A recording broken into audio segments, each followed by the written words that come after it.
So it sounds as though you would have a bearish setup on the euro. So let's take a look at your chart on the euro against the dollar in terms of a specific trade idea. And this is pretty interesting to me. This is a 2-year chart too. This is a 2-year chart. And what you see here is you saw that the euro had a peak here in September, came back a little bit, and then peaked again in February. And this is the front month contract, correct? Right. This is a front month contract. It's a rolling contract. This rally here fizzled out. And if you take a look at what happened on Thursday of last week, we actually call it a volatility alert. That move was a 3 standard deviation event compared to recent volatility in terms of the trading range of this. What that means is pay attention. It means something's going on here in that direction that you need to be aware of. And we also had that long break of the trend line. So what we see here is trading right near the bottom of this range. I think it comes back to you a little bit into about the 117 range or so.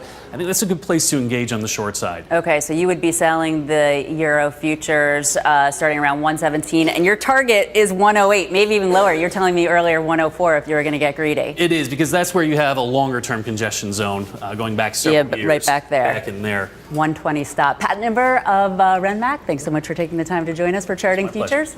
It's time for Charting Futures, where we dive into. So this impact is interesting because when it comes to cryptocurrencies, they obviously talk a lot about volatility. And if we start to see hyperinflation, which we haven't seen any inflation really because the central bankers have done a great job of preventing that.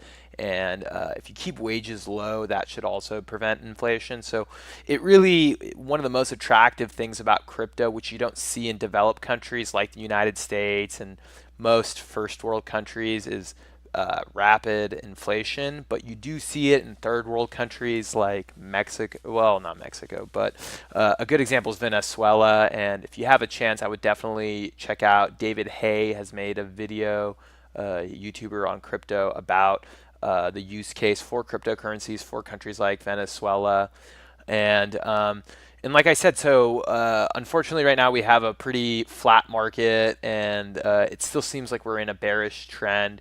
But like I said, if we can see major inflation starting to enter the market in the euro and the US dollar, I can see just not cryptocurrencies going up in value, but I do see precious metals like gold, silver, commodities. We've kind of already seen it. Oil prices have begun to gone up.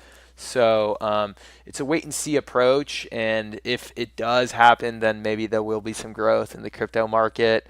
Now, if inflation stays low and the central bankers continue to lend money at low interest rates, I do see crypto prices staying pretty flat and not really moving until we have some economic uncertainty. But let me know your thoughts on this, and I will talk to you guys soon.